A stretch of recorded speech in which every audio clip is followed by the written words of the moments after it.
Tá todo mundo aí? Podemos começar. Tem mais alguém lá fora? Não, né? Então, beleza.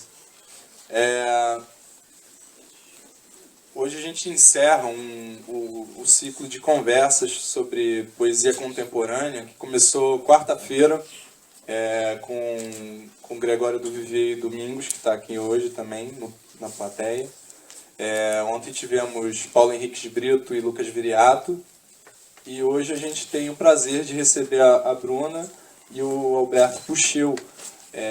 Cada dia teve um tema diferente. Hoje a gente vai falar sobre... no caso é um título sugestivo, mas é a geografia do poema ou a arte imita a vida. Que na verdade assim a gente vai conversar um pouco de como o espaço, a cidade influencia o trânsito dos poetas pelos lugares, influencia um pouco a produção, essa coisa da vida, né, chamando o poeta para a rua, vivendo e tudo mais. E essa coisa fazendo um link também com a internet, porque hoje a gente nunca viu tanto aquela pessoa que está escrevendo no celular e já compartilha no Facebook, né, o que ela está fazendo, então, com uma intenção poética. Então, é mais pensar, né, isso é literatura? Pode ser considerado literatura? Ou no caso, é uma coisa mais própria mesmo, um impulso da pessoa em compartilhar alguma coisa na internet, né? Isso tem valor literário ou não? Só gostaria de pedir antes de começar, quem tiver o celular, se puder deixar no vibra. Eu lembrei porque o meu vibrou agora.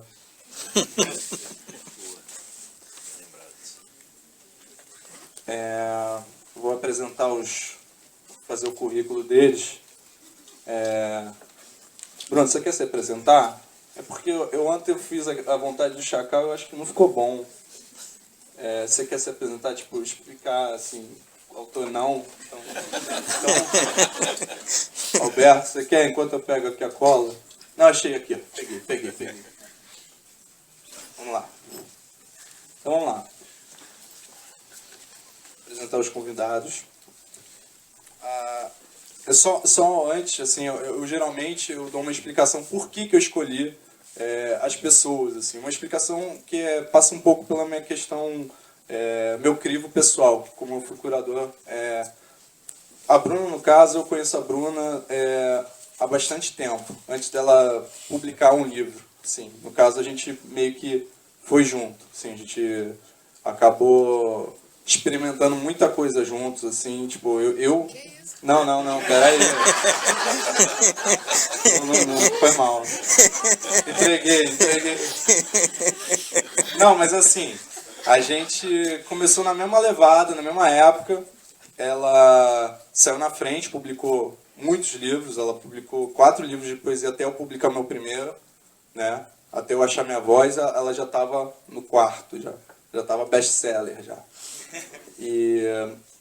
E para mim foi uma alegria muito grande ver toda a evolução dela enquanto poeta. Isso não, a Bruna é meu coração, assim. E o Pucheu é um cara que eu descobri há algum tempo, pela internet também.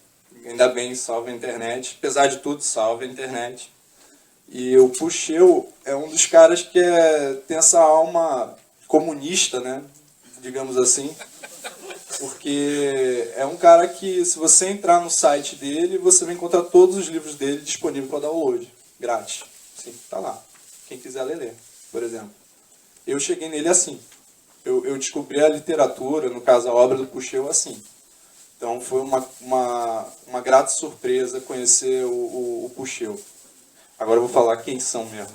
A Bruna, ela é poeta, ela já foi curadora e continua sendo de algumas coisas de vez em quando, né? Quando pinta. Escritora, ela publicou A Fila Sem Fim dos Demônios Descontentes, Balés, Rapapés e Apupos, Rua da Padaria, o livro infantil Zebrozinha. É Zebrozinha ou Zebrozinha? Zebrozinha. E ela foi curadora de uma exposição que teve em 2007 no Espaço Oi Futuro chamado Blux, Que é engraçado, na época era quando os blogs eram alguma referência em literatura e tal, e ela juntou um monte de blogueiro junto com a Heloísa Buarque de Holanda e o Omar Salomão e fez uma mostra no Espaço Oi Futuro. Naquela época, aquilo era o contemporâneo, né? Hoje os blogs são um acessório, né? Enfim.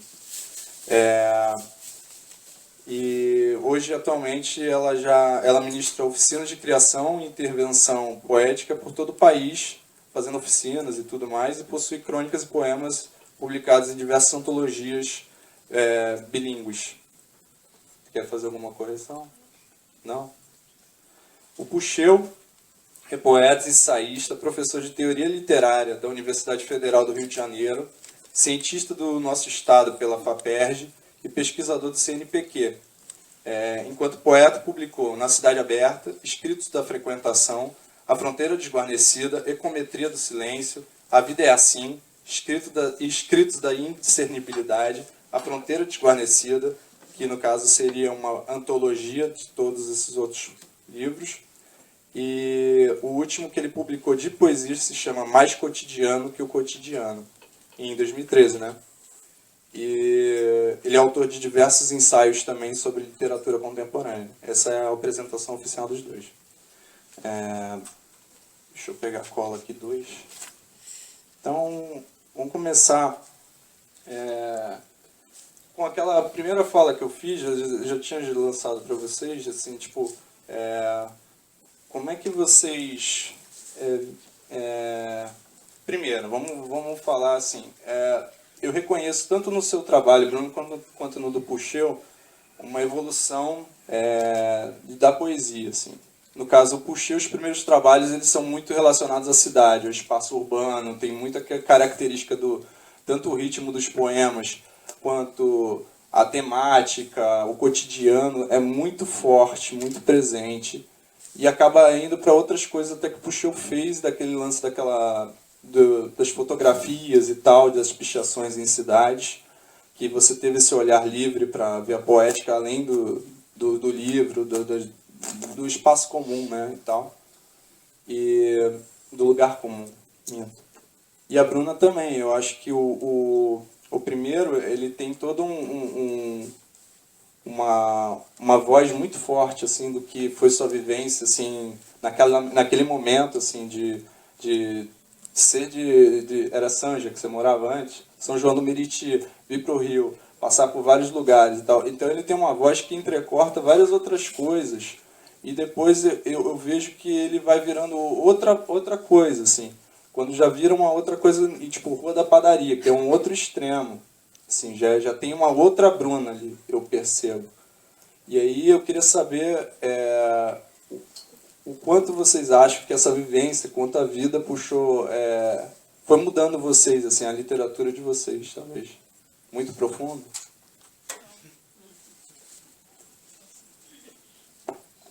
Alô. Boa noite, gente. Obrigada pela presença de vocês aqui. Então, o primeiro livro, eu acho que essa marca forte que você vê aí, eu estava no final da adolescência e, como todo adolescente que está sempre na rua e fazendo coisas e estudando e começando a trabalhar e começando a sair, tinha essa coisa do deslocamento muito forte, porque eu morava muito longe. Então, eu estudava e trabalhava aqui, no centro, na Zona Sul.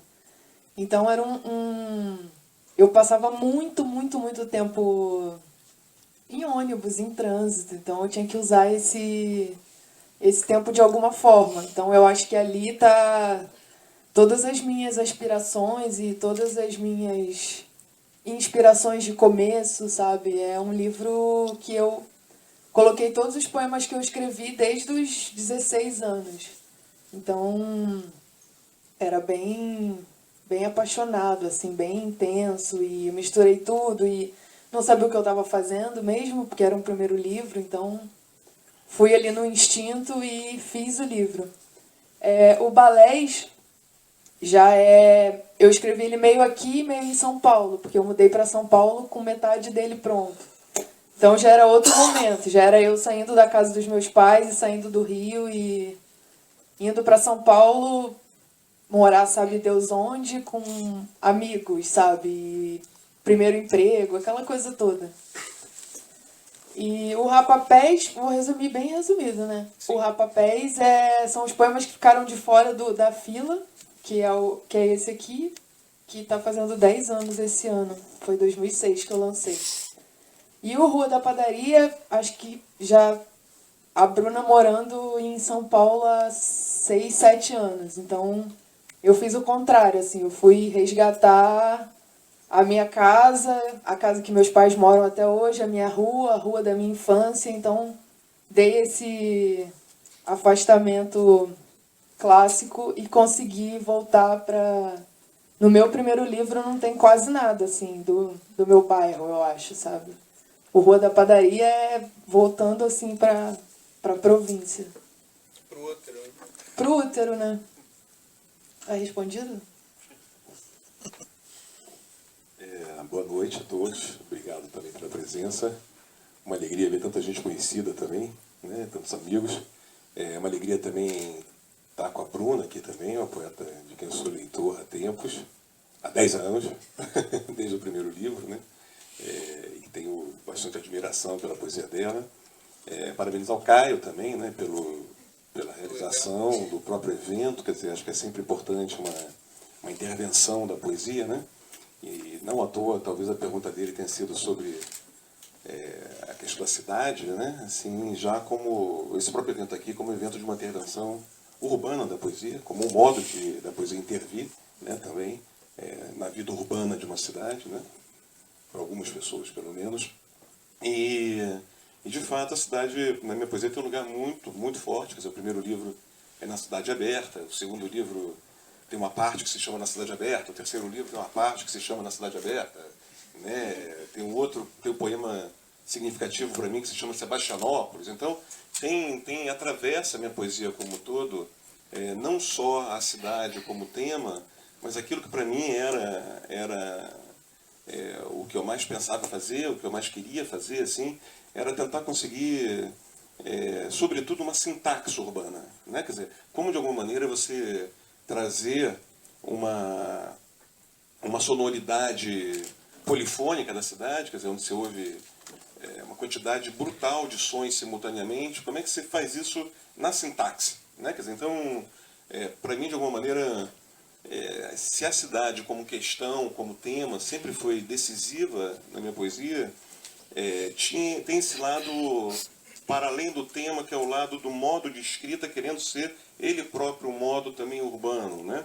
Ao mesmo tempo que eu chamei, que estava lendo os livros, um dos livros tem um título que depois se repete na minha poesia reunida, que é A Fronteira Desguarnecida, e que no poema que usa esse termo, quer dizer exatamente o desguarnecimento da fronteira entre o corpo e a cidade, né? Quer dizer, essa cabeça de rodas e chassis, né? Assim, e por aí vai, quer dizer, esse corpo que não encontra um limite de onde é a carne e de onde é a ferragem do caminhão, né? De onde então isso foi para mim sempre uma trajetória muito importante para mim, uma questão decisiva para mim, né?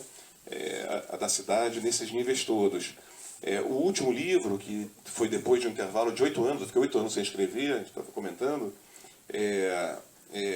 ele continua tendo, né? Quer dizer, não à toa um dos procedimentos importantes desde o primeiro livro, mas que foi se intensificando, é uma coisa que eu chamei de arranjos ao longo do tempo, que eram alguns escritos em que eu não usava nenhum verso meu, nenhuma palavra minha, né? Que eu lidava só com palavras escolhidas, seja por e-mails em alguns casos, seja em chat em alguns casos, seja na rua, eu pegava ônibus para ficar escutando conversa das pessoas para anotar, né? Então, esses arranjos seriam uma maneira de trazer as falas das pessoas, dos cidadãos, né, para a poesia, deixá-los falar, né? Onde eu era uma espécie de um montador dessas diversas frases. No último livro, quer dizer, que se mantém também a questão da cidade, eu diria assim, tem uma explicitação, talvez, de alguns poemas explicitamente políticos, né? Então eu poderia dizer que da polis, e consequentemente a cidade de uma outra maneira, de um modo político, né? Desdobrando-se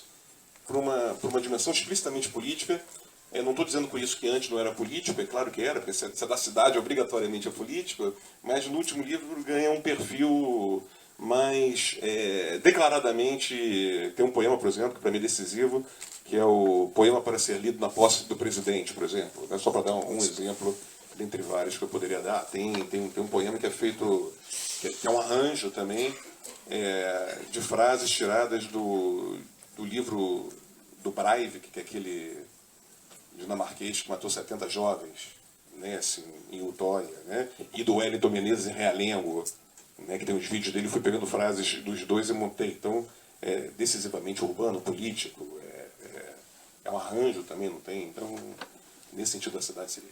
Mas tem também a transição da sua nova fase, meio bicho grilo, né? Que você tá lá na Serra, lá no Vale do Socavão. Então, até essa parte tá ali, tá, já aparecia nos livros anteriores, mas nessa, eu acho que quase metade do livro, do último livro, é falando dessa seu encontro com a Serra, com a natureza e tal, né? Talvez mais um bicho rinoceronte do que um bicho grilo, né? Estou falando isso porque o rinoceronte também volta muito na minha poesia. Mas quer dizer, o Vale do Socavão está na minha poesia desde o começo também, né? Ainda que com muito mais descrição, né? Mas já tinha alguns poemas ao longo dos livros chamados Vale do Socavão. E há 4 ou 5 anos eu passei a praticamente morar lá, ou pelo menos passar a maior parte da minha vida lá no Vale do Socavão, que é no meio do mato, um lugar lindo que não tem ninguém, entendeu? A não ser árvores, montanhas, rios, lagartos, né? Assim, os animais. E claro que isso teve uma... E é um lugar, para mim, decisivo desde que eu nasci também, quer dizer, é um lugar que eu frequento muito desde que eu nasci, e que nesses 5 anos eu acabei indo para lá. Então, escrever a partir do Vale do Socavão, escrever no Vale do Socavão, sobre ele ou não, e escrever também sobre ele ou a partir dele, para mim também acabou se constituindo como um modo de habitar. Eu acho para mim a escrita sempre é um modo de habitar um lugar. Seja habitar a cidade, né? Como é que você suporta a cidade, como é que você vive na cidade, como é que você se mistura com a cidade, ou o Vale do Socavão, é uma questão de habitar, não importa o lugar que você esteja, né? Se eu estou lá, tem essa dimensão de uma habitação muito forte também lá. Excelente. Eu estava comentando também, né, logo no início, aquela coisa da escrita em trânsito, que é um negócio cada vez mais comum. A pessoa tá realmente... Todo mundo hoje tem todo mundo, pelo menos quase todo mundo, que eu puxo, não tem celular. Tem um celular ou tem um dispositivo móvel e tal, que esteja conectado à internet. E acaba... Às vezes você, no frenesi do momento, escrevendo uma coisa, postando, e as pessoas acabam compartilhando, ou criticando, ou enfim. E isso está se tornando cada vez mais comum. O que vocês acham disso? Que tipo, o fazer poético está sendo alterado em relação a isso, ou fazer poético não é isso? O fazer poético é aquela coisa em silêncio, você em casa, não é essa coisa do em movimento, ou fazer poético é tudo isso?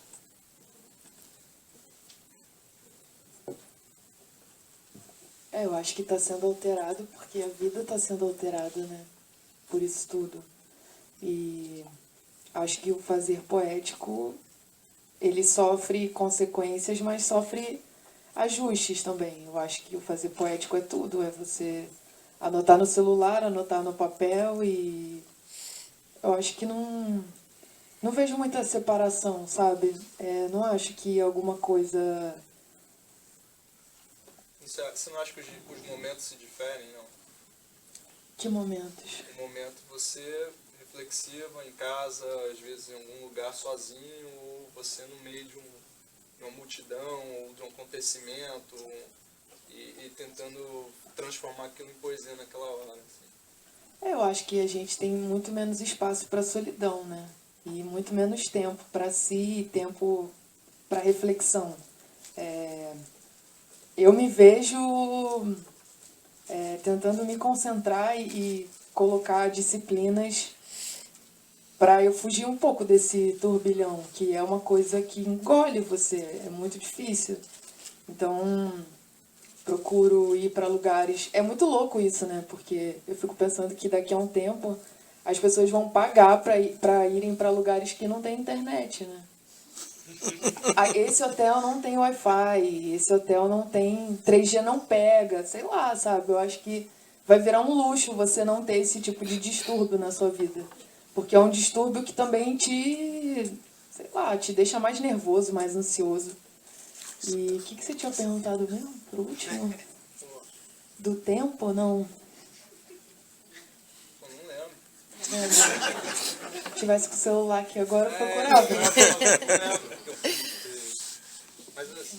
Mas eu Vou acho... passar, depois eu vou. Apesar de eu não ter celular, a internet para mim é fundamental. É fundamental em todos os níveis, inclusive para a escrita. Né? Assim, celular eu não tenho por opção, eu não gosto da ideia de ser encontrado a qualquer momento. É por isso, eu não gosto dessa ideia de a qualquer momento poder tocar aquele negócio no meu bolso. Então eu não detesto celular, a verdade é essa. Acho um horror esse negócio. Mas adoro o computador, amo computador, amo internet, adoro internet, não tem o menor problema. E para minha escrita, a internet também sempre foi fundamental. Quer dizer, os próprios arranjos, que eu chamei há pouco desses poemas de arranjos, uma parte deles, por exemplo, tem no momento em que isso estabeleceu como uma poética, porque teve no primeiro livro depois tiveram 2, e aí teve um momento que eu resolvi radicalizar isso, que eu me dei conta que tinha um projeto ali, né? E resolvi radicalizar isso, e um desses arranjos, que é no livro chamado A Vida Assim, a parte final dele, e um desses arranjos é feito com e-mails de amigos. Né? Assim, eu pegava os e-mails, recolhia frases e montava um arranjo. Não vou chamar de poema, vou chamar de arranjo. É um poema, mas vou chamar de arranjo, que é o nome que eu dei para isso. O primeiro que eu fiz nesse momento foi impressionante, porque ele saiu de um modo contrário ao que eu queria, ainda que eu goste bastante. Ele saiu de uma unidade brutal. Eu fiquei assustado quando eu li o primeiro dos e-mails, que quando eu li parecia, salvo uma alteração do masculino do feminino, né, as variações ali, salvo isso, parecia escrito por uma pessoa só. E eu falei, eu não queria isso, eu queria radicalizar uma fragmentação mesmo, né? Então, agora, há inúmeros modos da internet, quer dizer, teve um momento que eu estava que eu resolvi fazer um livro, tinha um grupo de amigos muito fortes, muito íntimos, onde todos eram escritores,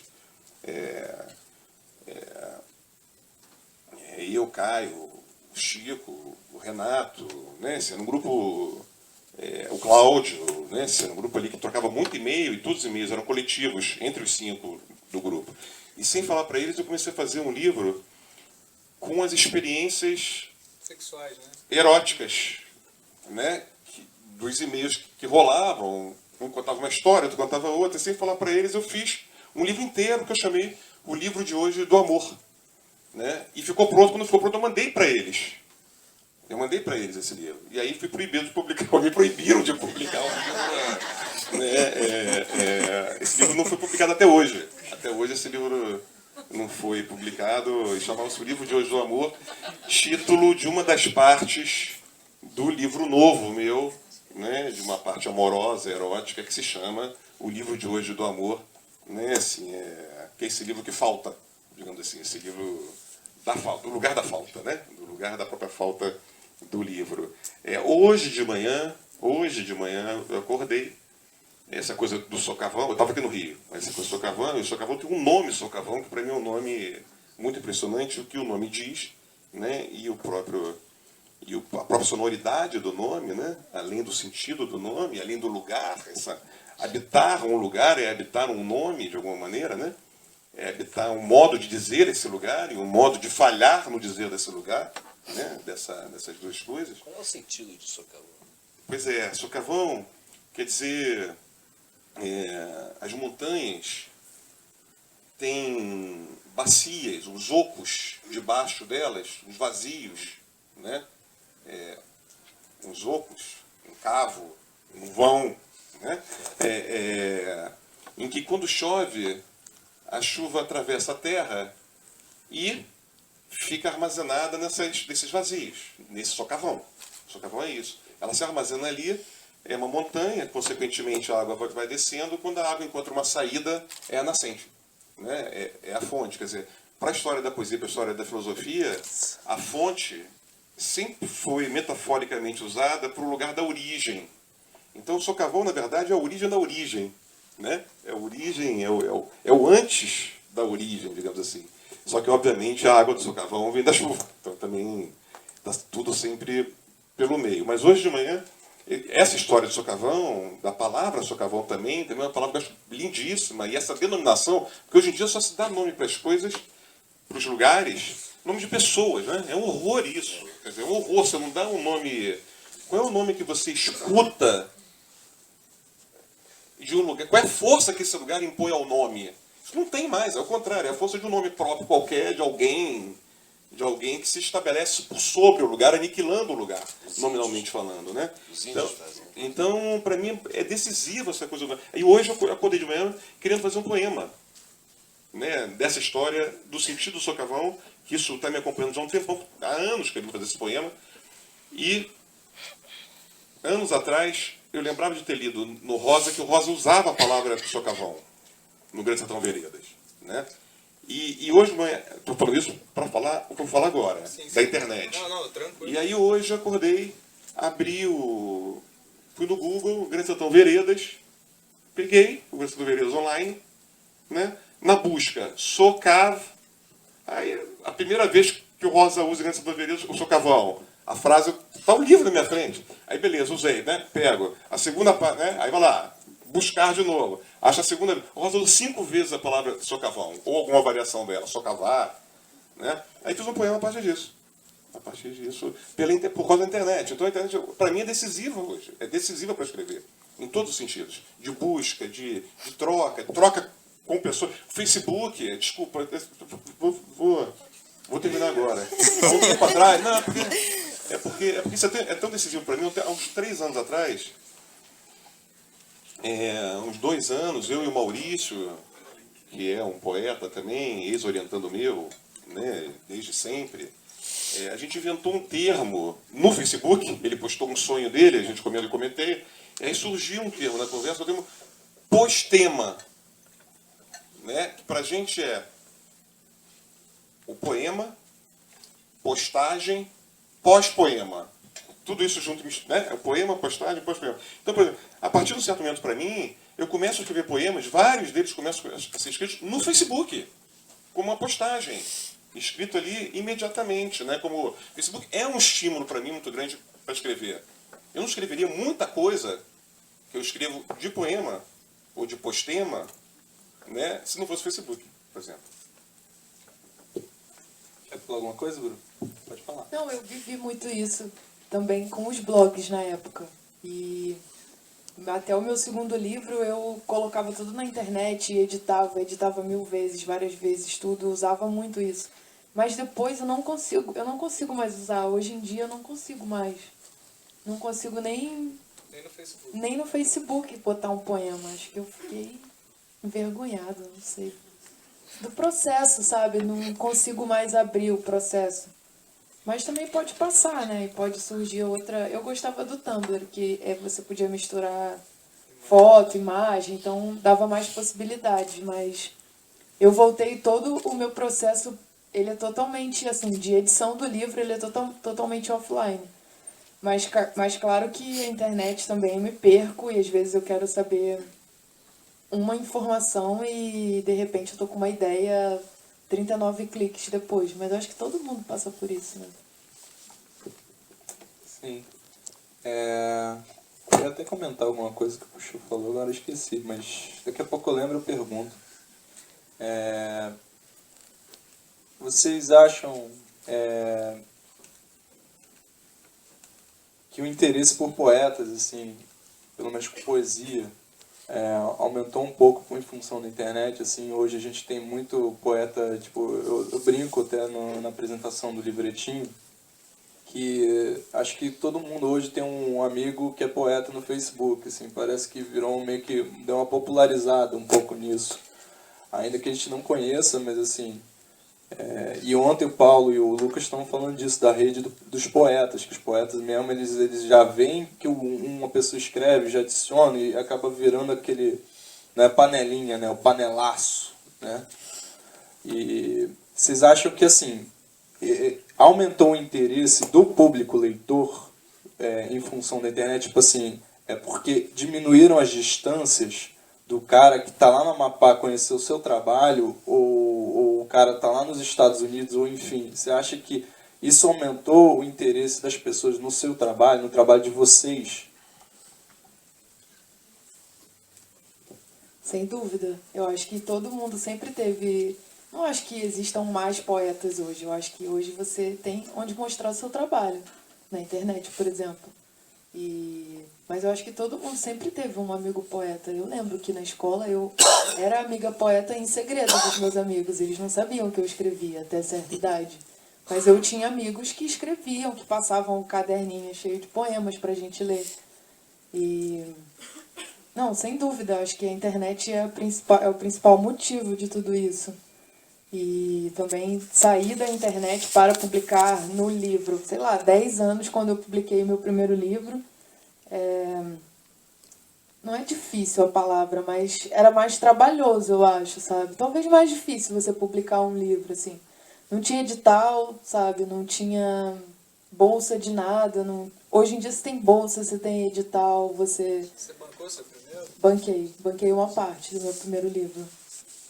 Então, eu acho que facilitou. Eu acho que facilitou pro lado da internet, que você escreve e você quer ser lido. Então, você faz um site, faz um blog, faz uma página no Facebook, você é encontrado e você encontra outras pessoas assim.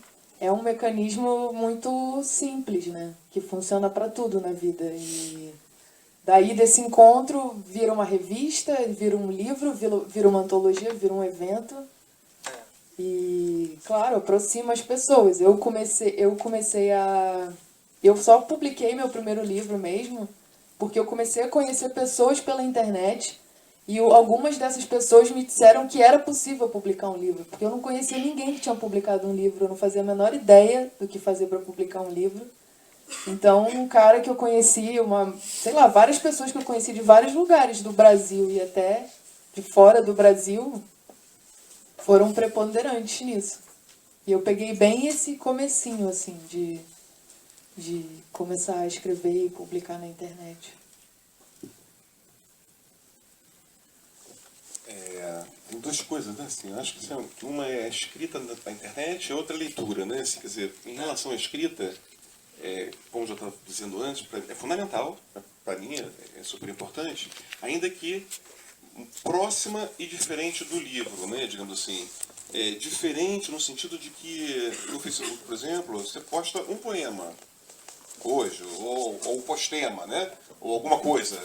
Aí você posta outro depois. Alguns desses vão compor o livro, mas uma coisa é você pensar numa postagem momentânea, outra coisa é o conjunto do livro, né? São duas coisas que nenhuma das duas exclui nem... Porque daí também tem essa coisa que às vezes fica datado, dependendo do tema que você está abordando, né? Se você coloca uma coisa no Facebook, depois você olha, mas isso daqui tem a ver, por exemplo, o poema seu mesmo, da posse do presidente, eu acho um poema fantástico, assim, um poema lindo. Eu até não postei lá na página do evento, porque eu fiquei com medo de que gerasse algumas opiniões políticas de Facebook que eu não queria que fossem abordadas ali, sabe? Mas às vezes você não acha que assim, o fato de a gente estar postando ali naquele momento, depois fica meio datado, e a gente acaba excluindo automaticamente, se for fazer uma seleção também para um livro, né? Não, né? Tem uma coisa que eu acho, assim, essa coisa do Facebook teve um momento que me impactou muito, que era o momento assim, de pensar o Facebook como um livro, não como um livro seu, mas como um livro de todo mundo, como um livro coletivo. É um livro coletivo incrível, é um projeto, é um grande projeto de um livro infinito, né? De um livro onde você tem milhões de pessoas escrevendo ao mesmo tempo, as coisas mais diversas. A gente tem os poetas, tem o grupo dos psicanalistas, a Ana está aqui, tem o João que é físico, entendeu? Tem alunos, tem de tudo. Você tem de tudo, e aquilo tá escrevendo ali um arranjo que todo mundo faz ao mesmo tempo, né? Isso eu acho muito fascinante, fora o interesse que você passa a ter nas postagens alheias. E postagens muitas vezes simples também, nada, mas que são legais. Você passa a ler coisas que você jamais leria, eu pelo menos. Passa a ler coisas a partir dali que eu não leria de maneira nenhuma. Você conhece pessoas, você conhece trabalhos de pessoas. Né? Assim, ontem Ontem eu tinha postado uma fala do Obama sobre poesia, né? E depois eu postei. Aí alguém, nos comentários, postou uma poeta árabe-americana, nascida nos Estados Unidos, filha de família árabe, e que a poesia dela é uma poesia que trabalha essa tensão, exatamente um ponto de tensão. É uma poeta que eu não conhecia, e um cara que traduziu o poema dela e pôs no blog, botou ali para mim. Um presente, falei, caramba, descobri uma poeta impressionante, entendeu? Assim, uma poeta que eu fiquei muito impactado, entendeu? Essa rede de você conhecer um monte de gente, coisas que você não leria, que você passa a ler, pessoas que você passa a estar em contato, você não estaria, que você não estaria. Então, eu acho um estímulo muito grande. Você recebe livros de pessoas pedem, comentam. Você faz um livro de poesia, vende, sei lá, 100, 200, 300, vamos lá. Pô. Acabou, né? 100, 200, 250, 100, 150. Você bota o poema no Facebook, um monte de gente vê, um monte de gente curte, um monte de gente... É outra relação, né? É uma outra relação que eu acho, nesse ponto, não é só que aumenta a leitura de quem escreve, aumenta a leitura de todo mundo. A nossa leitura também aumenta de pessoas que não são obrigatoriamente poetas, mas que escrevem postam sobre psicanálise, postam sobre física, postam sobre qualquer sobre política, postam sobre o cachorro da casa, sobre a avó, entendeu? O Bruno Couto da faculdade, eu adoro as postagens do Bruno. Adoro, um dos caras que eu gosto. E são postagens simples, engraçadas, humorísticas, entendeu? Então tem de tudo. Eu acho um estímulo muito vivo. Eu lembrei até, na verdade não era uma pergunta, era uma observação naquela hora. É porque assim, ontem como o Paulo estava aí, o Paulo é um cara que não tem nenhum contato assim com redes mesmo. Ele tava, não era um peixe fora d'água ontem, mas ficou bem claro isso, né? E ele deixou claro que por causa desse envolvimento acadêmico que ele tem, que ele não tem tempo para nada. Ele ficava tipo, só lendo livros e ele tem uma relação meio assim, conflituosa assim, com a internet, por exemplo. Ele falou, se eu parar para ler tipo, blogs e não sei o que, eu vou perder minha vida, porque eu não vou conseguir parar, porque ele tem essa característica de ser leitor. E é engraçado, porque no seu caso, quando você fala, eu percebo que assim, para você é um estímulo, você na verdade, porque você está envolvido todo por esse universo acadêmico e tal, e daí você se propõe a escrever pelo menos poesia na internet, pelo menos no Facebook, por exemplo, né? Não só poesia. Teve um momento que eu estava escrevendo um ensaio sobre cinema, eu ia postando todo dia coisas a partir do que eu estava lendo. Claro que não postava um ensaio, entendeu? Assim, mas postava coisas ali, entendeu? Flashes, né?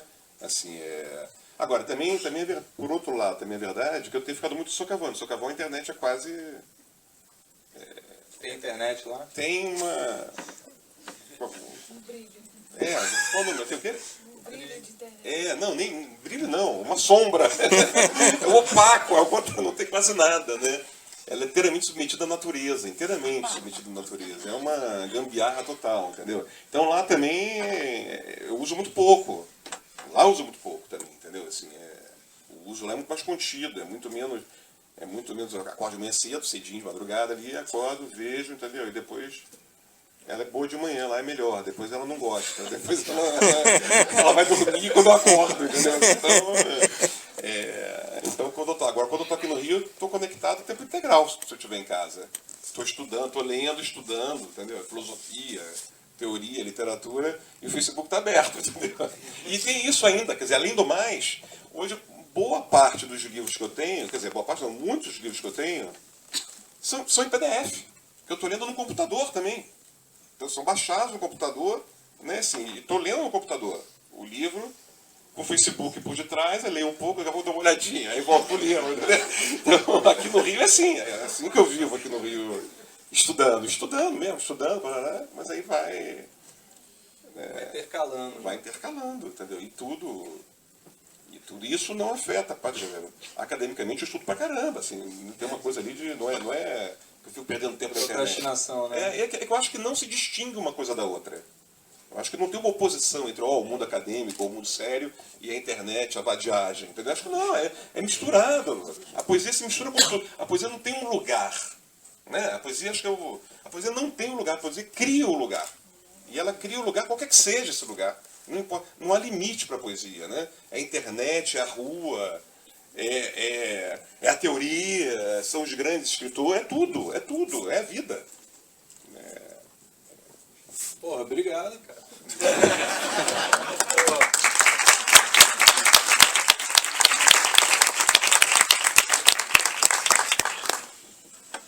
Deixa eu só ver que horas são.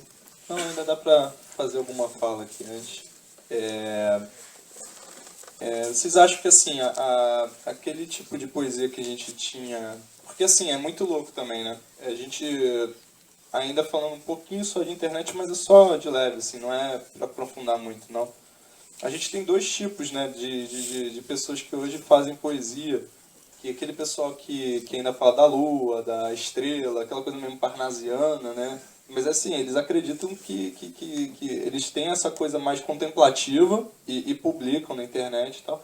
E tem o pessoal que é contemporâneo e fala do cotidiano, daquelas coisas, usa até gírias. E a gente estava falando no dia do Gregório do Domingos, né? Que ele falou que pega qualquer coisa, o diferentão e já aplica já usa, né? Já para poesia e tal. Tem até um escritor engraçado, você já deve ter ouvido falar do Diego Moraes, que é lá de Manaus, que ele pra mim é um misto de meio que assim, é um cara que se vende muito bem. Assim, tipo, ele fez uma rede e tal, todo mundo ele adicionou e tal. Eu não conheço ele pessoalmente, assim. Mas assim, 90% das coisas que ele posta é autoficção, assim, é tudo mentira. Assim. É tipo umas histórias tipo, que ele inventa, assim, umas coisas fantasiosas e tal, né? É um realismo fantástico dele, né? Um realismo manauá. E muita gente gosta, sabe? Já associaram ele ao Bukowski, né? O Bukowski brasileiro e tal. E eu acho que ele não existiria, por exemplo, sem esse marketing dele, né? Essa coisa. Porque também tem disso, né? Todo mundo que virou poeta. Ainda bem que tem um espaço, né, na internet para se autopromover também, né? No caso, porque também se for de mão em mão, você não chega em muito lugar não, né? Eu não sei porque que eu estou falando isso tudo agora, na verdade. Eu ia perguntar, mas não sei. Sabe o que eu queria, na verdade, fazer? Porque assim, explicando como todos os outros dias, como é que acontece. A caixa ela fecha às 21 horas, então às 21 ela apaga a luz e expulsa as pessoas. Mas antes, né, dela fazer isso, agora já são... Vai dar 20 horas ainda, mas assim, a gente faz o seguinte, eu abro para eles fazerem, na verdade, algumas leituras de alguns poemas que eles gostam, que são deles. Depois eu abro para a plateia também e como, assim, eu fiz umas perguntas, mas assim, eu não tenho muito mais que perguntar, porque a questão mesmo que eu tinha para conversar com vocês é a questão, assim, de como vocês, no caso, se apropriaram dessas ferramentas novas para poder continuar divulgando a produção de vocês. Sacou? Mas enfim, eu gostaria que você lesse um poema, Bruno.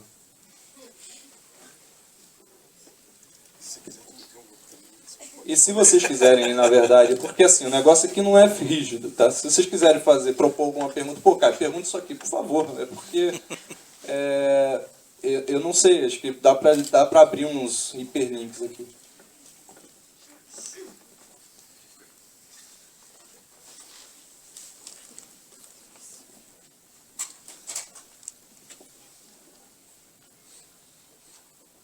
Você sabe algum de cabeça também, puxa? Poema? É. Nenhum. Pô, então já vai separando aí.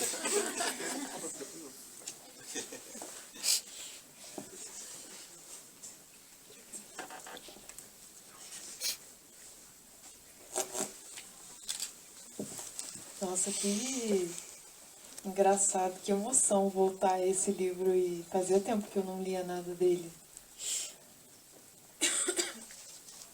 Sugar Blues. Um corpo em chamas rolando pela escada de incêndio do meu prédio. Era você, meu bem? Era você? Eu avisei para não brincar de molhar meus barcos de papel. Eu avisei que não se pode viver como se faltassem poucos dias para o carnaval.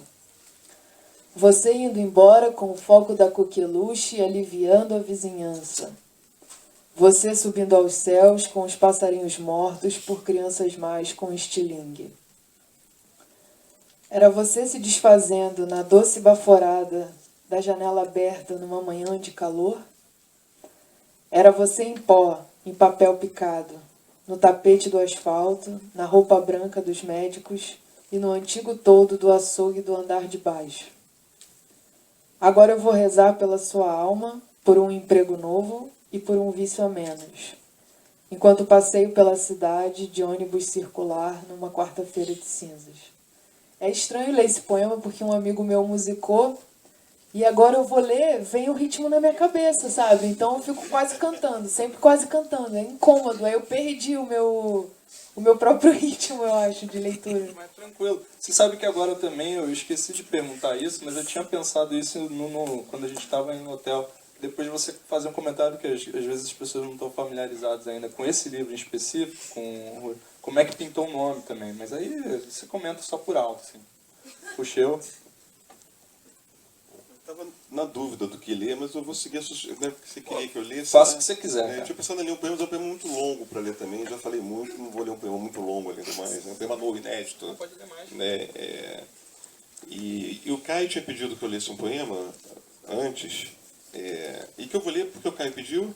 Não. Eu não leria esse poema, mas eu vou ler pelo Caio pediu, um poema que eu gosto bastante. Não, e porque o João está aqui, que é meu primo, né? Que eu adoro e admiro imensamente. Né? É poeta também, né? E o João é astrofísico. E um dia o João a gente se reunia lá em casa, um grupo, e uma vez por mês uma pessoa falava. O Chico Boas, que era muito amigo, vai falar um dia, o João vai falar outro, o Roberto Corrêa vai falar um dia. A gente só entre amigos mesmo, ali, 10 pessoas. E o João vai falar sobre física, sobre astrofísica. E todos nós ficamos babando ali, né, obviamente, né? E aí esse poema foi feito anos depois, mas impulsionado pela fala do João, né? E que se chama From Gagarin's Point of View, do ponto de vista de Gagarin. O título é em inglês só por um motivo, que é uma música que eu acho belíssima, do Isbjorn Trio, que é um grupo incrível de jazz, é uma música que tem esse nome, e eu falei, acho que do ponto de vista de Gagarin, né? Acho lindo isso, você vê os deslocamentos urbanos ou interurbanos ou bairros, né? Assim, intergalácticos, né? Mas tem um subtítulo, que é Da Ética Contemporânea. Dizem que a Terra é redonda, solta no espaço, e que não há outra terra em que a Terra, planando, suspensa, possa enfim se apoiar. As fotos o comprovam. Suas patas ursídeas, talvez felinas, ou ainda hipopotamídeas, galopando sem peso afundadas no espaço em que boiam, ou quem sabe paquidérmicas, como mais me parecem, não tocam nenhum solo. Mas isso as imagens só nos mostram em parte. Justamente a parte provada pela loucura dos primeiros astronautas quando voltaram da Lua, ou de onde quer que tenham ido. Dizem que o sangue que corre em meu corpo, em nosso corpo, é feito de estrelas. E o que nele não é vermelho nem de estrelas vem do mar, como se fosse o mar desde sempre, e por isso podemos existir, um rio a desaguar em nós, como se fôssemos uma foz, um delta, em que as águas salgadas e doces se misturam indecididamente, entre hemoglobinas e mar, entre hemácias e estrelas. Isso, que de algum modo foi pensado há muito pelos poetas, também é provado pela ciência e aprovado agora pelo poema. Talvez com isso, talvez por isso, tudo por aqui e por aí, e por onde seja, é fluido. É bem verdade que nem sempre conseguimos acompanhar o que não para, e desejamos, nessas horas, dar um forward ou um rewind qualquer em nossas vidas, no desejo insano de que o vento, que também chamei de água, retorne ou avance, indo contra o movimento do que podemos chamar de seu próprio tempo. Isso talvez porque, apesar de tudo, muitas vezes não conseguimos, como a terra que somos e da qual dependemos, com asas de gavião, flutuar sobre o vazio. tendo ainda de aprender não a nossa ética, demasiadamente humana, mas aquela anterior ao homem, pré-humana, inumana, e agora constituindo-nos, por não a sabermos, pós-humana, a da terra, a do mar, a das estrelas, a desses e outros elementos que nos são estranhos e compõem, desde antes de sermos o que somos.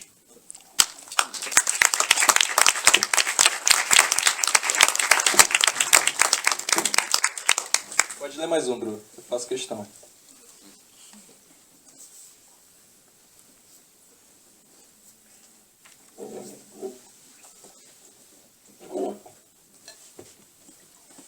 Vou ler o último do livro. Se chama Fabiola Cristina. Ele é meio uma crônica.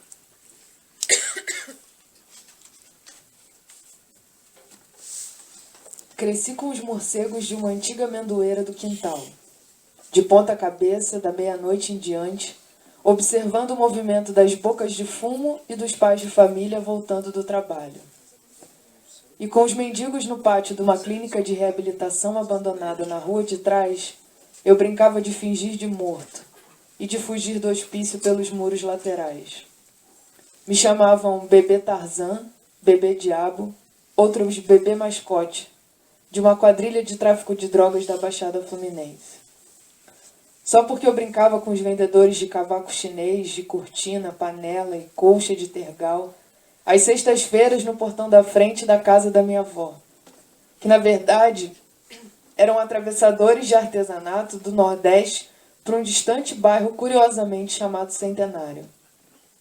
Só porque eu era amiga dos malucos, das vagabundas e do dono da barraca de cheiro verde em frente ao mercado municipal, dos desajustados e dos desvalidos, da fila sem fim dos demônios descontentes no amor, de uma pichação do viaduto da Perimetral, em frente ao Armazém 5 do Cais do Porto.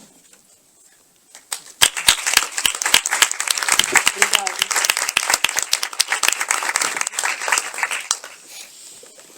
Aí deu para ler mais um, então É, vou ler porque mais um. como o poema anterior do Puxeu fui eu que meio que dei o papo, dei o pitaco, agora eu preferi que ele escolhesse um dele. Não, eu vou ler, como eu falei dele hoje aqui, como o assunto passou pela internet, como eu falei do poema que eu fiz hoje, eu vou ler o poema que eu fiz hoje. Olha o risco, né? Olha. Ler o poema que fez hoje é um risco, mas estamos aqui para correr riscos. Só dizendo de novo que esse poema não teria sido feito se não fosse a internet, porque eu teria que ler o Grande Sertão Veredas inteiro de novo para poder flagrar os momentos em que ele usa socavão. Chama-se Socavão, uma lição de nomear.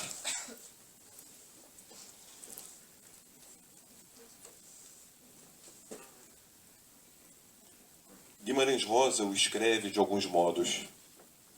Ele fala de uma velha fazenda, cuja casa tinha um cômodo quase do tamanho dela, por debaixo dela, socavado no antro do chão, onde judiavam com pessoas, com escravos, até aos poucos matar. Ele fala, por exemplo, que havia uma cava grande, onde o inimigo estava emboscado dos dois lados, nos socavões, nas paredes. Ele fala, por exemplo, que os das socavas entornaram sangue frio, enquanto os demais se assustaram, correndo em fuga maior debaixo dos tiros. Ele fala, por exemplo, que alguém estava socavando com ferramenta a fito de abrir torneiras na parede por onde buraco de se atirar durante aquela guerra sem fim.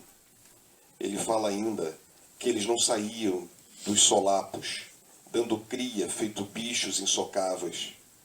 Mas, por experiência do lugar, acrescento o que já falei, que no socavão tem oco, cavo, vão, e explico, aqueles vazios pelas montanhas, abertos por gestão natural, por debaixo da terra, quando chove, vindo a chuva adentro os poros dos morros, soca o corpo da terra, mistura-se a ele atravessando-o até encontrar seus ocos, seus cavos, seus vãos, até encontrar o socavão. Então a água ali se armazena, e seguindo o feitio inclinado da montanha, desce por ela, procurando uma brecha, procurando, pequena que seja, uma saída, pela qual forma a nascente, a fonte, corrigindo um topos conhecido da história da poesia e da filosofia, que diz que a fonte é metáfora de origem. Esta topografia, entretanto, ensina que a fonte ou a nascente não é a origem, que o socavão é a fonte da fonte, a nascente da nascente. Mas como não pensar que a água guardada em movimento pelo socavão, a água que possibilita a nascente ou a fonte, não foi brotada ali do nada, por geração espontânea, que a água guardada em movimento pelo socavão vem da chuva e que tudo está mesmo aberto pelo meio.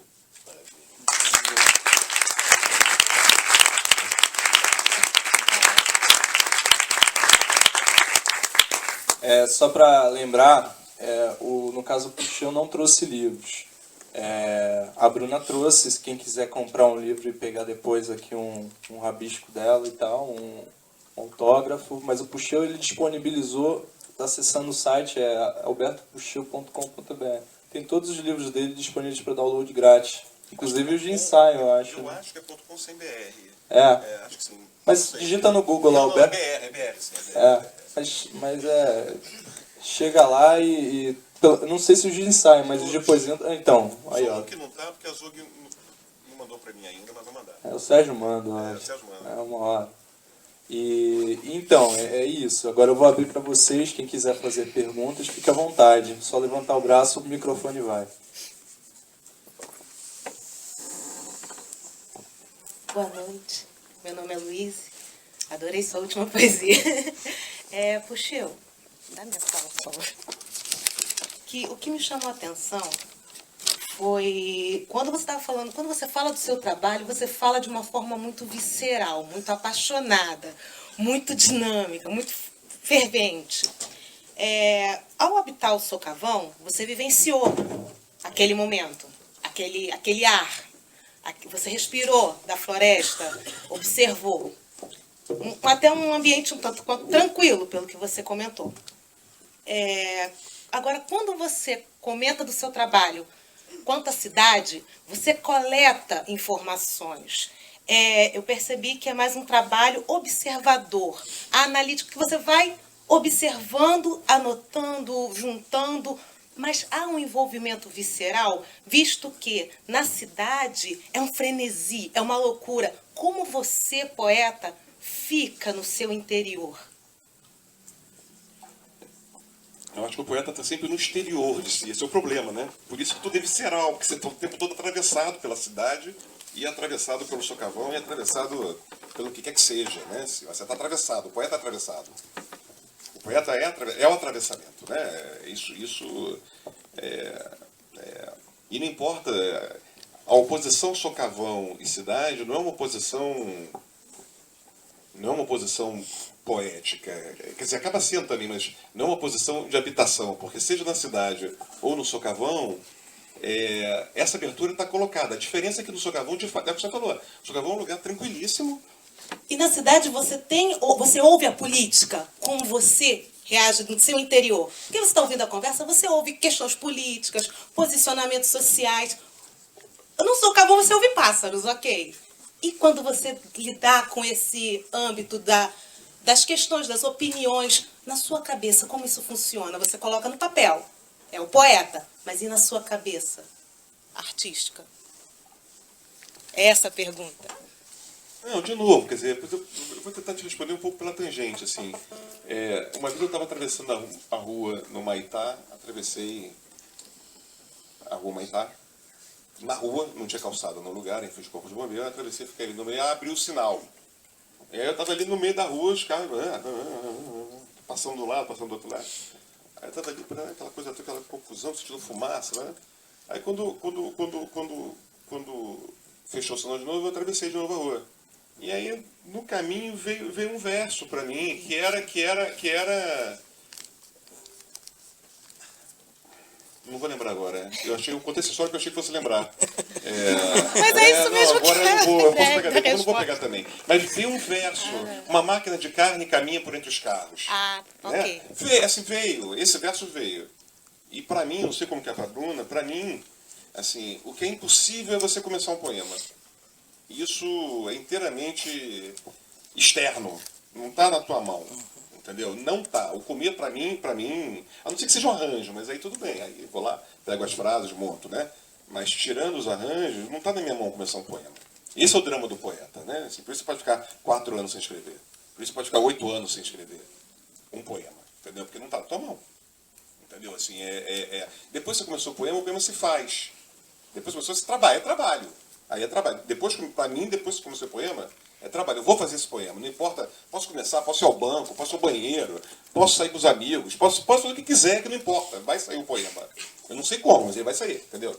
Agora, eu estou querendo dizer o seguinte, esse atravessamento, ele está colocado desde sempre nas cidades. Tá? A cidade está atravessada por máquinas, carros, vozes, palavras. E isso você... Está aberto a isso tudo. A questão é como é que isso é trabalhado em você. E acho que para o poeta, vou dizer para o poeta, não estou falando do indivíduo Alberto Coutinho, estou falando do artista. O poeta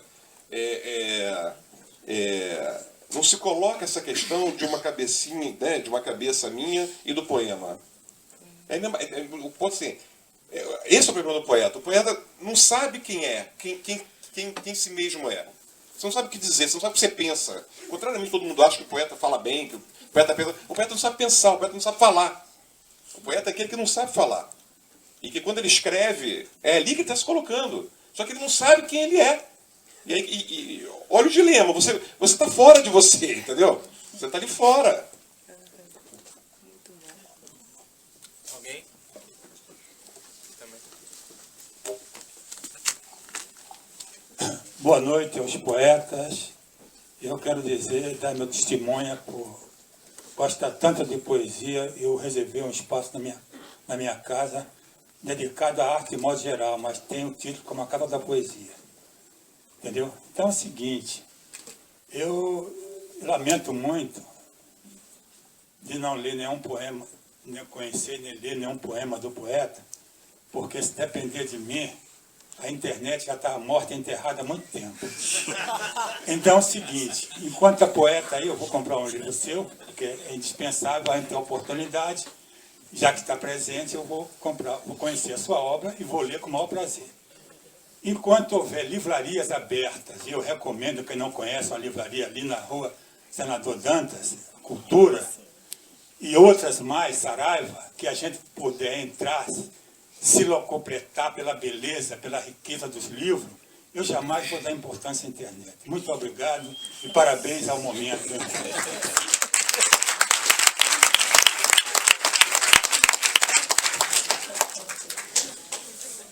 Boa noite. Primeiro eu queria agradecer a fala dos dois, que muito me instrui como analista para pensar essa relação da psicanálise com a literatura e com a poesia. E não é sem a psicanálise que eu vou fazer minha pergunta para vocês dois. Na verdade, vou fazer 2 perguntas dos dois. Primeiro eu queria saber se vocês podem falar um pouco desse período que vocês ficam sem escrever. Quer dizer, o que se escreve aí, o que se passa, né, nos 4 anos da Bruna, nos 8 anos do Puxeu. Isso muito me intriga, né, o que se passa aí. E a outra questão tem a ver com uma coisa que a Bruna falou, da poesia, a primeira que você leu, que ela foi musicada por um amigo e que na hora que você foi ler, era quase como se você tivesse perdido o seu ritmo, né? E, então, eu gostaria que vocês pudessem falar dessa relação da poesia com a música, né? E se o Puxeu já falou um pouco disso, né? De que o poeta não sabe quem ele é, o que ele faz, o que ele escreve, enfim, há um não saber aí. Mas se já tiveram essa experiência de ter uma música que está ali tocando e que isso vai para a escrita e que na hora que vocês vão ler não é aquele ritmo que estava ali. Como é que é essa estranheza? Você já tinha lido essa poesia que você fez hoje, do Socavão? Ou foi a primeira vez que você leu? Isso. Imagina. Uhum. Foi de manhã. E como é que... Pois é, e o que você experimentou aí? Enfim. Vou responder primeiro a de ficar sem escrever. Normalmente, quando eu termino um livro, eu fico um tempo sem escrever mesmo, é normal. Mas quando eu terminei o meu último livro, que eu publiquei em 2013, eu terminei em final de 2010.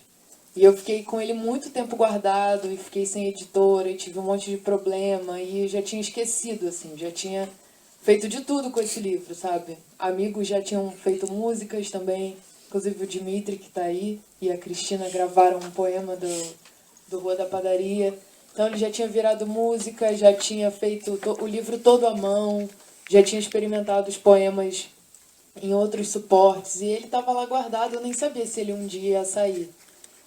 Só que eu acho que por ter sido o livro que me deu mais trabalho em termos de processo, que eu escrevi e reescrevi ele obsessivamente, eu acho que eu fiz, sei lá, 18 versões do livro, e um livro tão íntimo para mim, que fala de coisas tão íntimas da minha vida e da minha infância e da minha criação, que depois que eu tirei, que eu fiz o livro, eu fiquei assim num pântano, basicamente, uma várzea. Não saía nada de mim e eu não conseguia tirar e foi horrível porque teve vários momentos. Alguns eu achava que... Porque é muito estranho, você está acostumado a escrever, está acostumado a criar, aquilo é uma pulsão na sua vida. Então, tira essa criação de você e tira... Eu não tinha vontade de escrever, sabe? Eu não via razão para isso também. Então, tive momentos de pensar que eu não ia escrever mais, ou de momentos de pensar que era uma fase e ia passar como já tinha acontecido outras vezes. Mas foi um bloqueio que um buraco foi ficando cada vez maior, sabe? Era um bloqueio, puxava outro bloqueio. Mas aí eu consegui. Ano passado eu voltei a escrever no começo do ano e passou esse momento negro. Das músicas, minha relação com a música é familiar. Eu gosto muito de música, sempre gostei. Na minha casa sempre tocou música o tempo inteiro. Eu queria, às vezes, não ouvir música. Então, na casa de todo mundo da minha família, na minha casa, no carro. Então, eu cresci com muita música. Não toco nenhum instrumento, apesar de gostar muito de cantar. E os meus 2 primeiros livros, eles foram... Sei lá...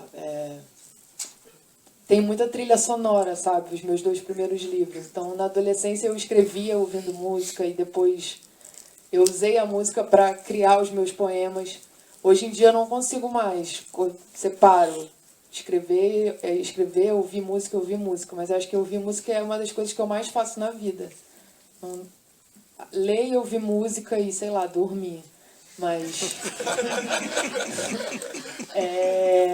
E então eu fiquei muito feliz e muito maravilhada quando os poemas começaram a ser musicados.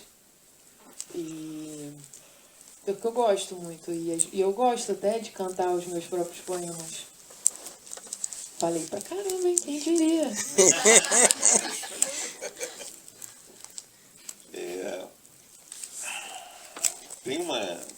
Tem 2 coisas. Uma é um pouco o que a Bruna falou, né?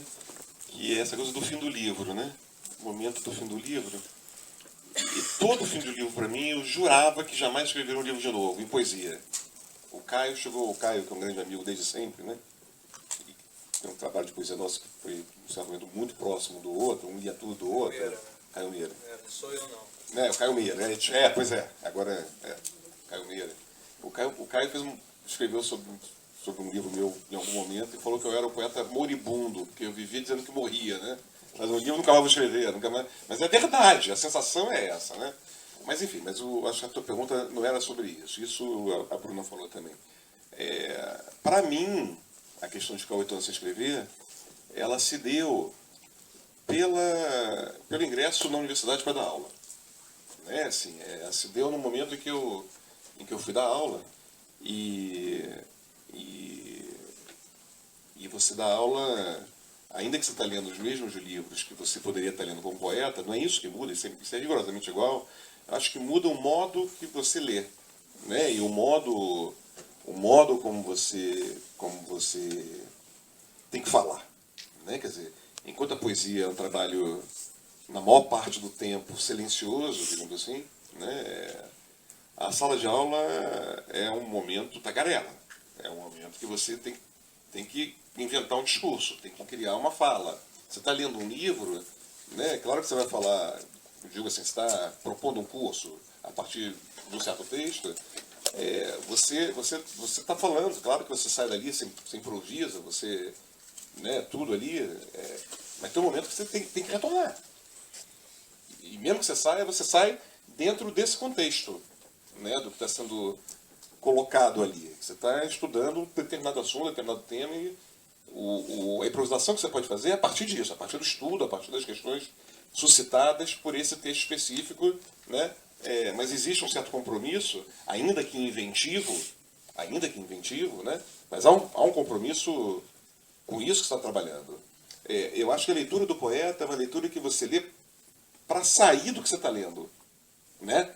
Você lê de alguma maneira para você ser esbarrado pelo que você está lendo, para você produzir uma outra coisa. Você está lendo um poema de fulano, sei lá, entendeu? Está lendo do Rosa. Lembrei que o Rosa tinha falado de Socavão. Não tem que estudar Rosa, eu quero usar o Rosa do Socavão. É uma outra coisa, fazer uma outra coisa, né? Você não tem esse compromisso de ter que... Então, são dois modos muito distintos, assim, apesar de com os mesmos assuntos, com os mesmos livros, são duas abordagens muito distintas e que a sala de aula, assim como o ensaio, me chamam... Eu sou apaixonado também, é visceral também em mim, o ensaio, entendeu? De uma outra maneira, é visceral. E aí, assim, eu não conseguia conciliar. Durante 8 anos eu não conseguia, escrevendo ensaio para burro, entendeu? Escrevendo muito ensaio, publicando livro de ensaio, mas a poesia não vinha.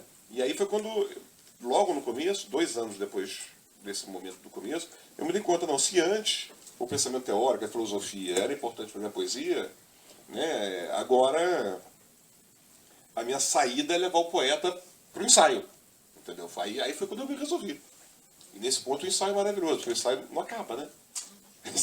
O poema você escreve um, aí sabe lá quando você vai escrever o outro, entendeu? Ensaio você vai, você permanece na escrita, você permanece ali diariamente, entendeu? E isso é uma maravilha, isso aí não importa mais se é poema, se é ensaio, pra mim não importa mais, se é um inclassificável, entendeu? Aí pra mim não tem. Em relação à música, tentar ser breve, eu vou falar uma coisa, teve um certo... Tem uma música que você ouve que você não sabe qual é. Eu, pelo menos, assim, né? Cada livro tem uma música que... Eu lembro de ter o último poema do meu primeiro livro, que é o primeiro arranjo, ainda que não tinha esse nome ainda. Estava num trem, escutando os vendedores, né? Aqui na minha mão R$1, vai levar R$1. Coleira de cachorro, na minha mão R$1. Um sorvete daqui bom, R$1. Baralho, R$1. Tesourinha de ouro, né? E quando eu fiz isso, deu uma fragmentada total na minha linguagem. Eu falei, caramba, o que eu vou fazer agora? Né? Eu não sabia, mas era uma coisa fragmentária. O segundo livro é um livro, de alguma maneira, em fragmentos. Né? São fragmentos, entendeu? Quando eu acabei o segundo livro, crise de novo, nunca mais escrevo, aí eu lembro exatamente, eu ouvia uma música que eu não sabia qual era. É um contrassenso. Como é que você ouve uma música que você não tem palavra para ela, no meu caso? Eu sem nada de música, amo música, mas sou desafinado pra caramba e tal. Assim, mas eu ouvi uma música. Entendeu? E não sabia qual era. E aí um dia eu fui na biblioteca da Maison de France para ler um livro do René Char, lá no Ocasio, faz muito tempo isso. E um livro chamado La Parole en Archipel, né? E eu estava lendo esse livro e falei, cara, é esse ritmo o que eu estava ouvindo. Eu vi no René Char, entendeu? Né? E aí fiz um livro inteiro, né? Um livro inteiro, que é uma Fronteira Desguarnecida, que são blocos. São blocos onde eu reconheci esse ritmo de alguma maneira. Então, eu acho que tem o doido é que há um ritmo irreconhecível que você vai descobrir na escrita.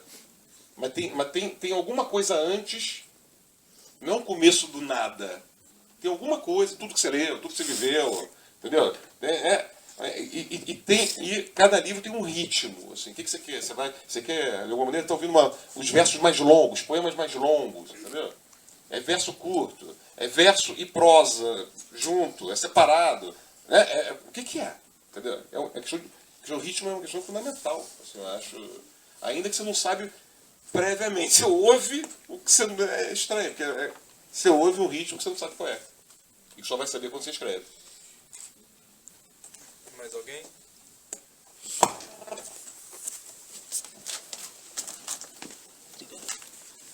Boa noite, meu nome é Glaucio.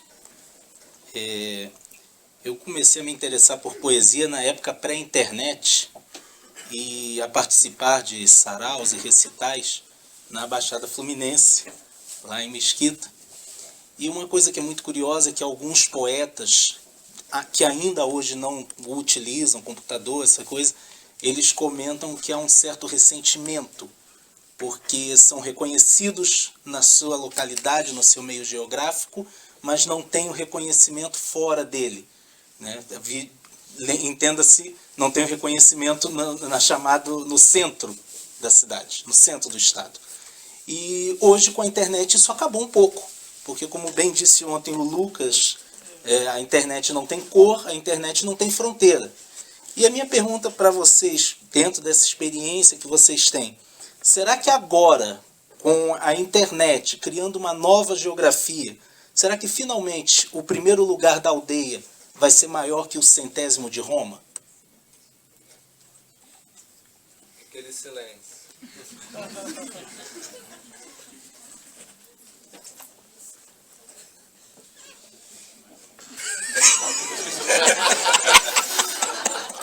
Tagarela, né? Tagarela, assim. Eu acho que o poeta escreve sem... Acho não. O lugar do poeta não pode demandar o reconhecimento. Entendeu? O lugar do poeta... É estranho falar isso. O lugar do poeta é um lugar contra você mesmo, entendeu? É um lugar contra aquilo que há em você, dessa demanda que existe, obviamente. Mas eu acho que esse lugar do poeta, conheci vários poetas incríveis que não tiveram reconhecimento. Fernando Ferreira de Luanda, alguém leu aqui? Leonardo Frois. Agora Leonardo Frois deu uma história. Era lido até 2 meses atrás, que Leonardo Frois era quem estava dentro da poesia, que gostava da poesia dele, que amava a poesia dele. Até pouco tempo atrás, agora que está aparecendo, né? Assim, mais 70 e tantos anos, entendeu? Manuel de Barros foi aparecer com 70 anos de idade. 70 anos de idade, entendeu? Quantas pessoas leram Heráclito? Talvez pouquíssimas, entendeu? Não, eu digo quando Heráclito era vivo. Quantas pessoas leram Platão quando Platão era vivo? Né? A gente está acostumado, todo mundo tem que ser best-seller, tem que ser lido. Né? Cara, a tradição toda gigantesca em vida foi muito pouco lido. Não tinha livro, não tinha livro manual, entendeu? Por copista. Sabe o que é isso? 3 cópias, 2 cópias. Né? Então, essa é uma demanda que eu acho que tem que ser, de alguma maneira, trabalhada por cada um de nós que escrevemos. A tua última pergunta foi muito boa. O teu fecho de ouro, né? Foi muito bom, porque eu tenho uma sensação também, como a música, uma sensação muito impalpável, porém, eu acho isso, que em algum lugar nesse momento tem alguém que ninguém conhece, que ninguém sabe quem é, e que está fazendo um super trabalho de poesia, entendeu? E que ninguém faz ideia. E que talvez daqui a 100 anos, 500 anos, pode aparecer. Ninguém sabe. Ninguém sabe onde está a poesia, entendeu? Ninguém sabe onde está aquilo que o tempo e que o próximo tempo vai demandar como poeta. Né? Pode ser um poeta... Como é que foi a expressão que você usou? Da aldeia. O primeiro da aldeia sendo maior que o 100º de Roma. Pode ser que o poeta da aldeia seja muito mais importante do que o poeta que ganhou o prêmio Nobel hoje, entendeu? Que vem a ser. Ninguém sabe. Entendeu? Acho que a poesia se passa por um outro lugar, né? E a gente tem que trabalhar na gente esses desejos nossos, né? Essas vontades narcísicas, porque Se você está querendo reconhecimento, não vá para a poesia. É o pior lugar do mundo. É o pior lugar do mundo para dinheiro, para reconhecimento, para muita coisa, entendeu? Então acho que a gente tem que trabalhar, tem que sustentar isso. A gente tem que sustentar isso na nossa vida. Claro que é super bacana ser lido, eu adoro, entendeu? Alguém lê, pô, legal. Faz um poema que as pessoas gostam, legal, pô, entendeu? Claro que gosto. Né? Agora, uma vez o Sérgio, Sérgio, quantos livros eu vendo? Né? Fiquei curioso. Só curioso, pura curiosidade, pura curiosidade. Aí o Sérgio mandou um dia pra mim, era assim, um livro lá, de 10, 15 anos atrás, 120 exemplares. Entendeu? Era assim. De poesia era assim. 98, 250, uau! Entendeu? Fora os lançamentos que ele não computa. É isso, entendeu?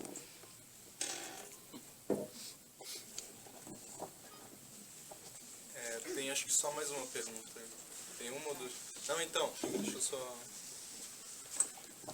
Só para avisar, a gente já está dando um horário, na verdade. A gente vai fazer essas últimas perguntas, até se vocês puderem ser um pouquinho só, tipo, mais sucintos. Vocês não, eu, né? Não, não estou cobrando nada, só por causa do horário. E mais uma coisa, fazemos observações, porque além dos livros da Bruna, esse senhor aqui, eu não lembro o nome dele. Ele já acabou os livros dele lá? Ah, então tá. Pô, legal. É porque tinha um plástico bolha os livros que ele trouxe para o público. Ah, legal, pô. Então leva lá.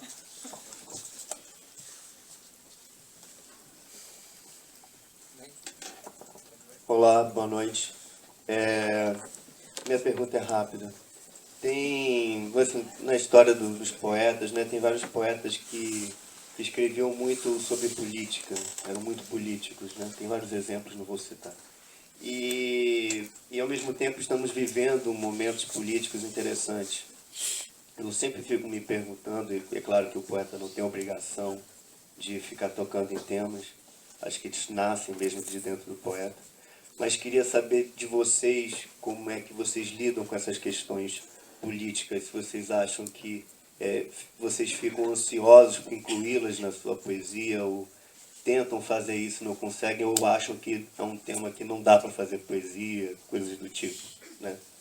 É só essa pergunta. Como é que vocês lidam com as questões políticas na poesia? Eu lido mal, eu sofro muito com essas coisas todas que estão acontecendo, mas eu não consigo colocar isso dentro da minha poesia, não consigo ter essa...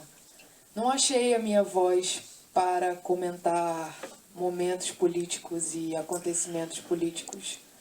Em parte por não saber lidar mesmo. Eu acho que eu não sei lidar, não sei como abordar isso. Quando eu comecei a escrever, assim, bem começo da adolescência, eu conseguia inserir as minhas inquietudes políticas e as injustiças e as coisas que me incomodavam profundamente no que eu escrevia, mas hoje em dia eu não consegui fazer essa ponte. Eu tenho muita dificuldade, eu admiro quem consegue, eu acho que quem já conseguiu ao longo da história, eu acho que tem gente que sabe fazer isso muito bem, mas eu não tenho essa consciência do instante, sabe? Eu não consigo pegar um fato e um momento político e imediatamente concluir alguma coisa e fazer um poema.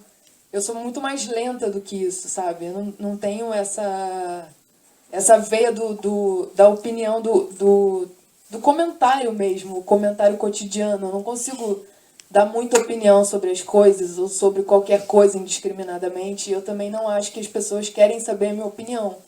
Então, por isso eu não achei esse lugar ainda na minha poesia.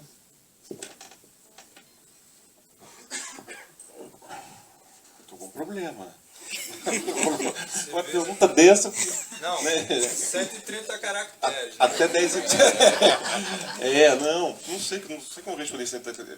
Bom, vou tentar dizer brevemente em duas coisas. Primeiro que eu queria te dizer, a pergunta é ótima. Primeiro, assim, a dimensão política da poesia, ela não é só temática. Acho que a dimensão política da poesia é o próprio gesto da poesia. Né? Assim, o próprio gesto da poesia de estar o tempo todo comprometido com uma criação, que desconstrói o sentido habitual das coisas, né? E com o qual você tem que lidar o tempo todo com um vazio de sentido, me parece ser o primeiro gesto político da poesia, independente do tema que ela aborda. Esse é o primeiro ponto. O segundo ponto é o que você fala, que é um ponto também fundamental, né? O ponto do como abordar a temática política, digamos assim, a intervenção dentro de do nosso mundo, do nosso tempo, né, das questões políticas do nosso tempo. Isso, para mim, se colocou de uma maneira mais clara, digamos assim.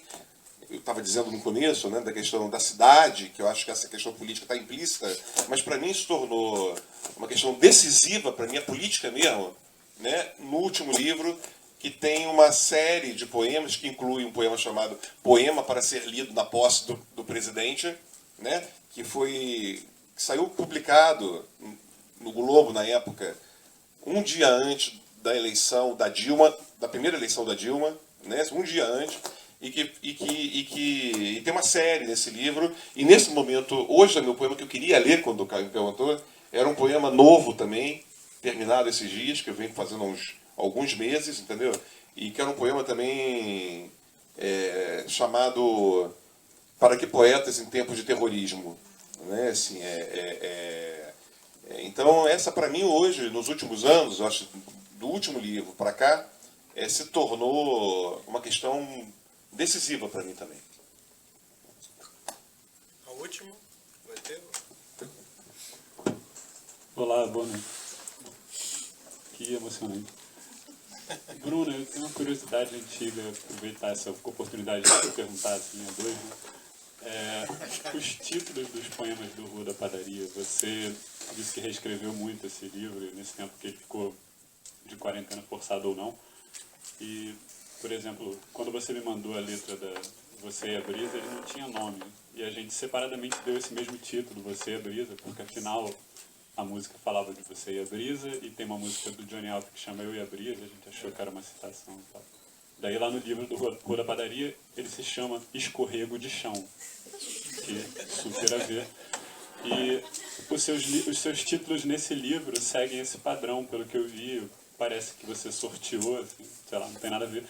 E que combina com alguma coisa, uma estranheza que tem nos seus poemas, que sempre me parece que quebram com a solenidade, jogando alguma coisa muito, muito cotidiana, muito do chão mesmo, assim.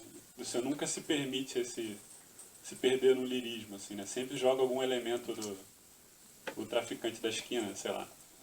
Então, queria saber como é que foi o processo, e para estender a pergunta ao Puxeu, eu queria perguntar o que vocês reescrevem e o que não, porque tem a ver com esse lance da internet. Se você publica, como a Bruna falou, que antigamente publicava no blog, daí Puxeu, quando você vai pegar uma parada que você publicou no Facebook, como um arranjo ou como um postema ali, se depois, quando você vai transferir para o papel, o quanto você acha que você pode mexer, ou quanto você acha que isso está perdendo alguma coisa que... O que vale preservar, o que não? Do Rua da Padaria especificamente, eu quis fazer no livro, o livro ele é dividido, é como se fosse uma rua mesmo. Na minha cabeça ele é isso. Uma rua dividida por duas esquinas. Então eu coloquei na minha rua as coisas que eram importantes para mim. Uma farmácia, um açougue, um namoro de portão e mais algumas coisas. E aí eu tenho uma esquina que eu desenvolvo esse namoro de portão, que é o Romance em 12 Linhas, que tem esse poema de 12 versos, e os 11 poemas que vêm em seguida correspondem a cada verso desse poema. Depois mais uma esquina, e depois os poemas mais voltados para brincadeiras. E o Escorrego de Chão era uma brincadeira, talvez a que eu mais gostasse de fazer, que era molhar a garagem ou a varanda e botar sabão e ficar dando impulso. E eu acho que eu passei, sei lá, anos da minha vida fazendo isso. Lamento não fazer mais. Gostaria. E talvez pareça que os títulos dos poemas são tirados do nada e não fazem o menor sentido. Mas assim, eu coloco o meu sentido, sabe? Eu nunca quero colocar um poema sobre pé, e eu vou chamar o pé. Eu não consigo fazer isso. Eu quero ter um outro sentido meu, o que aquilo me remete, e aí se alguém perguntar eu explico. Mas, cara, eu perco muito tempo escolhendo os títulos. É muito louco, né? Não significam nada pra ninguém. Mas pra mim é assim, um trabalho árduo. Às vezes eu começo um poema pelo título. Às vezes o poema existe pelo título, porque eu encasqueto com alguma coisa. Então, assim, não diga isso, amigo.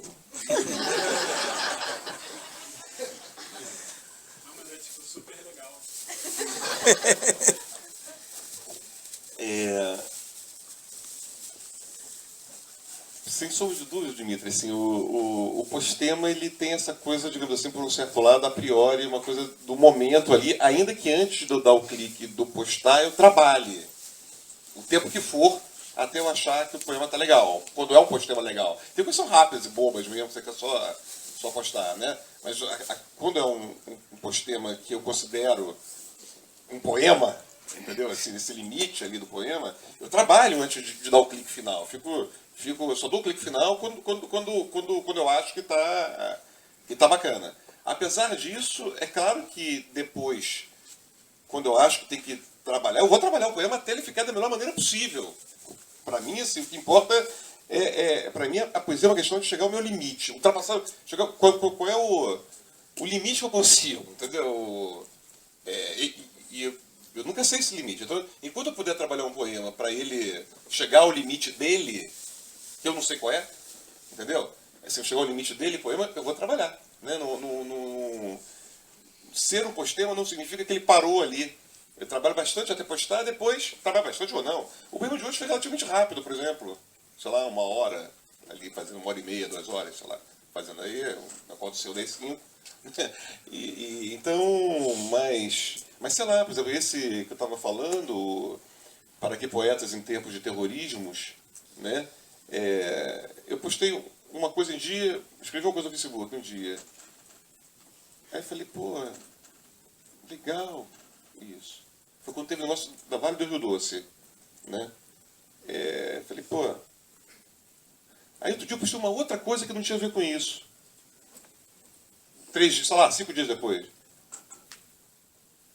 Aí eu falei, caramba, essas coisas podem juntar. Como articular? Entendeu? Aí comecei. Aí comecei a ter uma primeira versão de uma coisa que não havia antes. Aí continuei trabalhando. Postei essa primeira versão. Aí depois continuei trabalhando. Continuei, fui ler pra caramba. Aí foi um poema longo, difícil. Fui ler pra caramba, trabalhar pra caramba. E fui indo. E é um poema que terminou agora. Depois de, sei lá, 5 meses, 4 meses. Quanto tempo faz o lance da Vale do Rio Doce? 3 meses? 3 meses, né? Durou isso. E trabalhando sempre nele. Não é uma coisa assim era uma coisa de estar envolvido com isso. Estar lendo para escrever isso. Tá pegando as informações, pegando as manifestações, pegando as falas do Cunha, pegando a declaração, o atentado em Paris, pegando a resposta do Roland, né? Estamos em guerra, o Obama falando estamos em guerra, todo mundo falando estamos em guerra, o secretário de polícia de São Paulo falando quando os alunos foram para a rua, estamos em guerra, tá todo mundo em guerra. Entendeu? Tá todo mundo em guerra, uma guerra total que tá, né? Uma guerra de sentido, não só de sentido, de violência mesmo também. Então, assim, levei 3 meses, entendeu? Assim, para agora eu acho que cheguei a outra versão. Acho, né? Mas sei lá, eu não tenho que achar nada, quem tem que achar o poema, né? Tem que tentar fazer o que o poema pede, né? Posso encerrar? Tá. Primeiramente não. Gostaria de agradecer a todos que participaram de todos esses dias. Marcinho, você também. Foram geniais. E mais pessoas que estão aqui, que eu vi. Obrigado, viu, por tudo, por participarem. Agradecer a Caixa também, porque abriu esse espaço para a poesia logo começar de 2016 de um jeito diferente. E quero agradecer muito vocês, Bruno e Cuxeu, por tudo. Obrigado.